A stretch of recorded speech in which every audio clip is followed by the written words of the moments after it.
ఈరోజు దేవుని గడప సాక్షిగా రాయలసీమ ప్రజల్ని కొన్ని ప్రశ్నలు అడగాలనుకుంటున్నా. రెడీనా?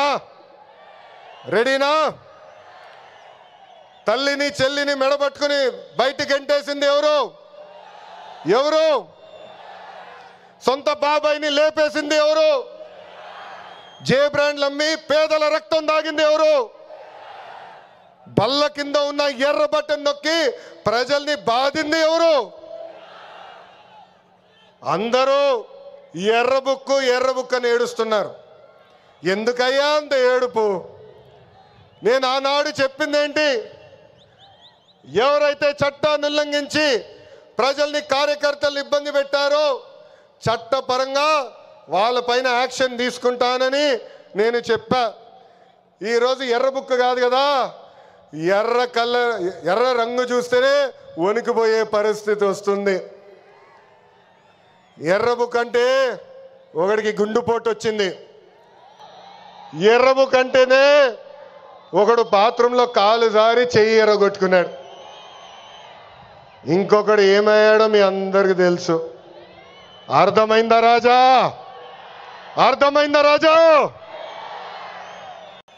సమాజమే దేవాలయం, ప్రజలే దేవుళ్ళు అన్నారు అన్న ఎన్టీఆర్. అందుకే మనం 6 శాసనాలు ప్రకటించాం.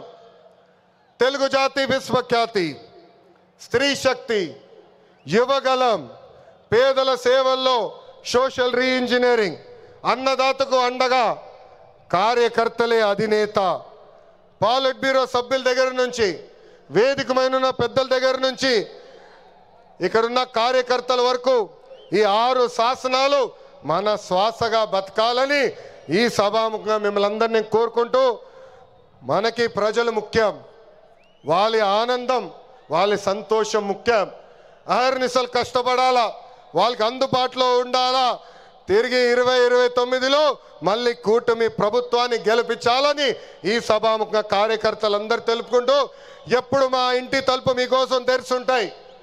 నేను మొన్నే చెప్పా, గ్రామ పార్టీలో ఏమైనా సమస్య ఉంటే మండల పార్టీని కలవాలి, మండల పార్టీలో సమస్య ఉంటే నియోజకవర్గ కమిటీని కలవాలి, వాళ్ళకి సమస్య ఉంటే ఏకంగా జిల్లా కమిటీ కలవాలి. ఇష్టం వచ్చినట్టుగా రెడ్ బుక్ రాజ్యాంగాన్ని నడిపిస్తూ రాష్ట్రంలో మరి ప్రతిపక్ష నేతలందరినీ కూడా చంపిస్తూ, అదేవిధంగా వాళ్ళు ఆత్మహత్యలు చేసుకునే విధంగా ప్రేరేపిస్తూ, మహిళల మీద జరుగుతున్నటువంటి అత్యాచారాలు దారుణాలన్నీ తెలుగుదేశం నాయకులు చేస్తుంటే కనీసం శిక్షలు కూడా లేకుండా వాళ్ళని కాపాడుకుంటూ, అదేవిధంగా ప్రతిపక్ష నేతల్ని వాళ్ళ భార్యల్ని ఇష్టం వచ్చినట్టుగా మాట్లాడే వాళ్ళని కాపాడుకుంటూ, ఇతని పరిపాలకుడా? ఇతను ఒక ముఖ్యమంత్రి అంటే ఎవరైనా హర్షిస్తారా?